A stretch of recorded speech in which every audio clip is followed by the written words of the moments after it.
दोस्तों, आप सभी का बहुत बहुत स्वागत है हमारे चैनल में। इस वीडियो के अंदर अभी हम लोगों के जीके जीएस और साइंस का प्रैक्टिस सेट देखने वाले हैं। इसमें टोटल 40+ क्वेश्चन है। आप इनमें से कितने क्वेश्चन सही कर पाते हैं अपना स्कोर कमेंट बॉक्स में ज़रूर बताएं। और वीडियो पसंद है वीडियो को लाइक करें, अपने दोस्तों में शेयर कर सकते हैं। चैनल पर नए हैं सब्सक्राइब करके बेल आइकन प्रेस करें। चलिए शुरू करते हैं। देखिए यहाँ पर हमारा पहला क्वेश्चन दिया गया है, निम्नलिखित नदियों की लंबाई के संदर्भ में अवरोही क्रम में व्यवस्थित करें। देखिए अवरोही का मतलब होता है घटते क्रम में, यानी सबसे बड़ा उससे छोटा, इस तरह से करके आपको बताना है। तो देखिए यहाँ पर लंबाई के संदर्भ में पूछा गया है अवरोही क्रम, तो ऑप्शन बी यहाँ पर करेक्ट हो जाएगा। गोदावरी, नर्मदा, महानदी तब ताप्ती। ठीक है, गोदावरी की लंबाई कितनी है? तो देखिए इसकी जो लंबाई है 1465 किलोमीटर है। उसके बाद है नर्मदा नदी की लंबाई 1312 किलोमीटर। उसके बाद महानदी की लंबाई है 815 किलोमीटर। तब जो है ताप्ती नदी की लंबाई है 724 किलोमीटर। तो यहाँ पर ऑप्शन बी करेक्ट हो जाएगा। आगे बढ़ते हैं। दूसरा क्वेश्चन दिया गया है, यदि पृथ्वी का द्रव्यमान वही रहे और त्रिज्या 1% कम हो जाए तब पृथ्वी के तल पर जी का मान निम्नलिखित में से क्या होगा? तो देखिए इसका करेक्ट आंसर ऑप्शन बी हो जाएगा। पृथ्वी के तल पर जी का मान 2% बढ़ जाएगा। ठीक है। तीसरा क्वेश्चन देखते हैं, अंडमान व निकोबार द्वीप समूह किस उच्च न्यायालयों के क्षेत्राधिकार में आते हैं? वेरी इंपॉर्टेंट क्वेश्चन है। तो अंडमान व निकोबार द्वीप समूह ऑप्शन बी यहाँ पर हो जाएगा, कोलकाता उच्च न्यायालय के क्षेत्राधिकार में आते हैं। ठीक है। इसके अलावा भी वर्तमान में कुल कितने उच्च न्यायालय हैं? तो देखिए 25 अभी वर्तमान में उच्च न्यायालयों की संख्या है। चौथा क्वेश्चन दिया गया है, निम्न विधेयकों में से किस एक का भारतीय संसद के दोनों सदनों द्वारा अलग अलग विशेष बहुमत से पारित होना आवश्यक है? तो देखिए करेक्ट आंसर डी हो जाएगा। वित्त विधेयक को जो है ये भारतीय संसद के दोनों सदनों द्वारा अलग अलग विशेष बहुमत से पारित होना आवश्यक है। आगे बढ़ते हैं। पांचवा क्वेश्चन दिया गया है, सूर्य गिर्द एक परिक्रमा के लिए निम्नलिखित में से कौन सा एक ग्रह अधिकतम समय लेता है? तो सूर्य की एक परिक्रमा में जो सबसे अधिक समय लेता है वो यहाँ पर बृहस्पति हो जाएगा। ठीक है। बृहस्पति को सूर्य की एक परिक्रमा में कितना समय लगता है? 12 वर्ष। याद रखना है 12 वर्ष समय लगता है। छठा क्वेश्चन दिया गया है, भागीरथी और अलकनंदा नदियाँ निम्नलिखित में से कहाँ पर मिलकर जो है गंगा कहलाती है? तो भागीरथी और अलकनंदा ये दो नदियाँ देवप्रयाग में मिलकर जो है गंगा कहलाती है, देवप्रयाग में। सी हो जाएगा। सातवां क्वेश्चन दिया गया है, इंसुलिन का उत्पादन निम्नलिखित में से किसके द्वारा किया जाता है? तो देखिए करेक्ट आंसर ये हो जाएगा, आइलेट्स ऑफ लैंगरहैंस के द्वारा जो है इंसुलिन का उत्पादन किया जाता है। आठवां क्वेश्चन दिया गया है, निद्रा रोग यानी स्लीपिंग सिकनेस नामक बीमारी होती है तो किसकी कमी से होती है निद्रा रोग? तो देखिए करेक्ट आंसर डी हो जाएगा, ट्रिपैनोसोमा नाम के एक कोशिकीय जीव से। ट्रिपैनोसोमा नाम के एक कोशिकीय जीव से जो है निद्रा रोग होता है। नौवां क्वेश्चन दिया गया है, ईस्ट और मशरूम निम्नलिखित में से क्या है? तो देखिए यहाँ पर करेक्ट आंसर सी हो जाएगा, ईस्ट और मशरूम फंगी यानी फफूंदी है। ठीक है, फफूंद है। 10वां क्वेश्चन है, दुग्ध प्रोटीन को पचाने वाला एंजाइम कौन सा है? दुग्ध प्रोटीन को पचाने वाला एंजाइम कौन सा है? करेक्ट आंसर सी हो जाएगा, रेनिन जो है ये दूध प्रोटीन को पचाने वाला एंजाइम है। निम्नलिखित में से किसने एक्स किरणों का आविष्कार किया था? एक्स किरणों का, तो ऑप्शन बी हो जाएगा, रॉन्टजन ने एक्स किरणों का आविष्कार किया था। रदरफोर्ड की बात करें तो देखिए रदरफोर्ड ने प्रोटॉन का आविष्कार किया था। मैक्सवेल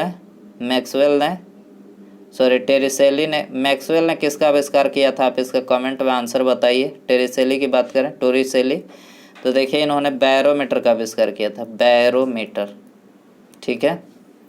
आगे बढ़ते हैं। 12वां क्वेश्चन दिया गया है, अकबर का शासन जाना जाता है। तो देखिए अकबर का जो शासन था ये क्षेत्रों को जीतने के लिए और अपनी प्रशासनिक व्यवस्था के लिए। तो यहाँ पर 1 और 2, तो ऑप्शन ए में दिया गया है 1 और 2 करेक्ट है। प्रांतों में द्वैध शासन प्रणाली किस अधिनियम के अंतर्गत लागू किया गया था? तो करेक्ट आंसर सी हो जाएगा। 1919 के अधिनियम के द्वारा प्रांतों में द्वैध शासन प्रणाली जो है लागू किया गया था। भारत के योजना आयोग का सृजन किया गया है। भारत के योजना आयोग का सृजन किया गया है। तो देखिए करेक्ट आंसर सी हो जाएगा। मंत्रिमंडल के एक प्रस्ताव द्वारा, मंत्रिमंडल के एक प्रस्ताव के द्वारा जो है भारत के योजना आयोग का सृजन किया गया है। भारतीय संविधान स्पष्ट रूप से प्रेस की स्वतंत्रता की व्यवस्था नहीं करता, परंतु यह स्वतंत्रता अंतर्निहित किस अनुच्छेद में है? तो देखिए प्रेस की जो स्वतंत्रता दी गई है वो भारतीय संविधान के अनुच्छेद 19(1) में, ठीक है, अनुच्छेद 19(1) में दिया गया है प्रेस की स्वतंत्रता। भारतीय राष्ट्रीय कांग्रेस का पहली वार्षिक अधिवेशन आयोजित हुआ था, तो ये 1885 बम्बई में आयोजित हुआ था, 1885 बम्बई, ठीक है। इसके अलावा लॉर्ड डफरिन के समय में 28 दिसंबर सन 1885 में बम्बई में हुआ था और इसमें 72 प्रतिनिधियों ने भाग लिया था, ठीक है। आगे बढ़ते हैं। भारतीय राष्ट्रीय कांग्रेस ने पूर्ण स्वराज को अपना लक्ष्य पहली बार किस अधिवेशन में घोषित किया था? तो देखिए करेक्ट आंसर ये हो जाएगा, लाहौर अधिवेशन में घोषित किया था। निम्नलिखित में से किसमें कोबाल्ट होता है? तो देखिए कोबाल्ट जो होता है ये विटामिन B12 में होता है। किसमें? Vitamin B12। भारत में सूर्यास्त सबसे पहले कहाँ होता है? वेरी इंपॉर्टेंट क्वेश्चन है, कई बार पूछा जा चुका है प्रश्न। भारत में जो सूर्यास्त होता है सबसे पहले कन्याकुमारी में, और सूर्योदय सबसे पहले कहाँ होता है? अरुणाचल प्रदेश में। अरुणाचल प्रदेश में सूर्योदय सबसे पहले होता है। पाक की खाड़ी अवस्थित है, तो देखिए करेक्ट आंसर सी हो जाएगा। मन्नार की खाड़ी तथा बंगाल की खाड़ी के बीच जो है ये पाक की खाड़ी अवस्थित है। भारत में न्यायिक पुनरीक्षण की संकल्पना किस देश के संविधान से ली गई है?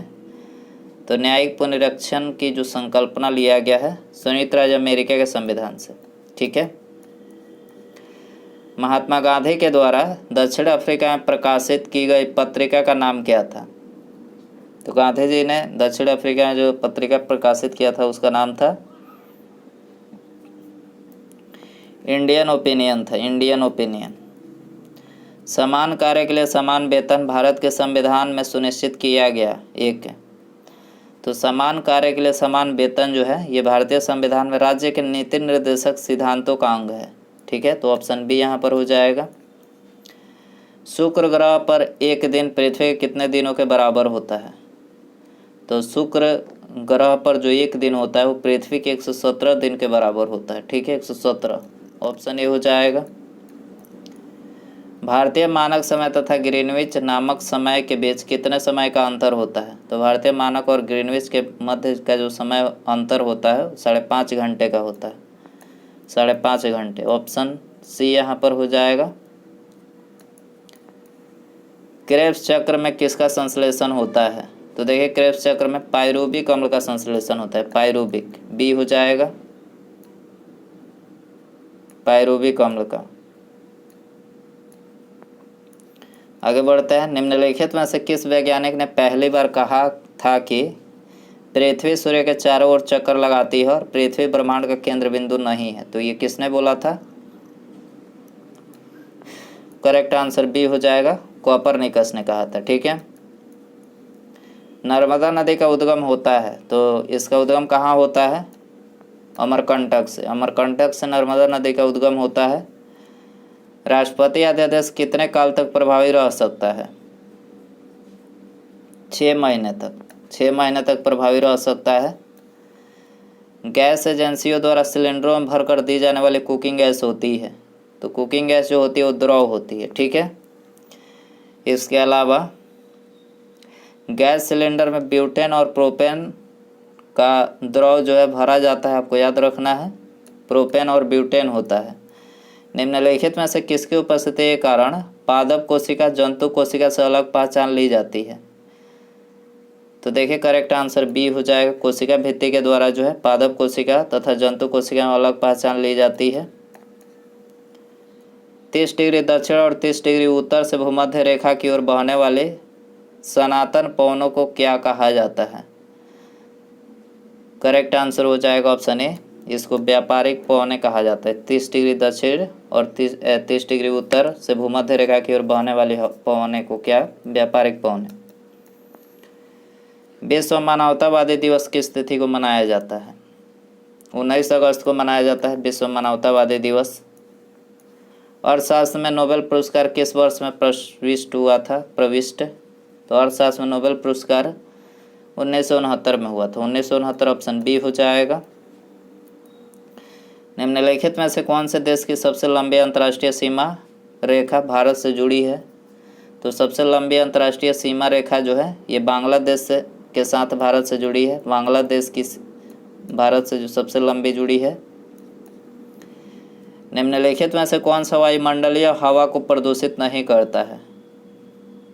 करेक्ट आंसर सी हो जाएगा। नाइट्रोजन जो है वायुमंडलीय हवा को प्रदूषित नहीं करता है। इसके अलावा नाइट्रोजन जो है वायुमंडल में सबसे ज़्यादा पाया जाता है। कितना? 78%। याद रखना है, सबसे ज़्यादा नाइट्रोजन 78%।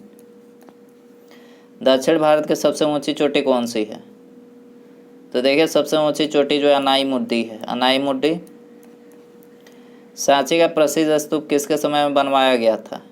तो सांची का मौर्य वंश के समय में बनवाया गया था, मौर्य वंश। अपने विचारों के प्रसारण हेतु गांधी ने किस समाचार पत्र का संपादन किया? करेक्ट आंसर बी हो जाएगा, हरिजन। हरिजन समाचार पत्र का जो है संपादन किया था। चाय पीने से कौन सी बीमारी होती है? तो चाय पीने से पायरिया नामक बीमारी होती है। ऑप्शन ए हो जाएगा। किस फल का बीज बिच्छू के जहर को तुरंत उतार देता है? तो बिच्छू के जहर को तुरंत इमली का बीज। याद रखना है, इमली का बीज। ऑप्शन सी हो जाएगा। उसके बाद यहाँ पर अगला क्वेश्चन है, ये आप सभी के लिए रखते हैं, इसका आंसर आपको कमेंट में बताना है। देखिए क्वेश्चन है, भारत के संविधान में मौलिक अधिकारों का उल्लेख कहाँ पर किया गया है? भारत के संविधान में मौलिक अधिकारों का उल्लेख मतलब कौन से भाग में किया गया? इसका आंसर आपको कमेंट में बताना है। और वीडियो पसंद है और आपने इन टोटल 42 क्वेश्चन में से कितने क्वेश्चन सही कर पाए अपना स्कोर कमेंट में बता सकते हैं। और अपने दोस्तों में वीडियो शेयर कर सकते हैं। चैनल पर नया है तो सब्सक्राइब करके बेल आइकन प्रेस करें। ठीक है, मिलते हैं अगले वीडियो में। नमस्कार, जय हिंद, जय भारत।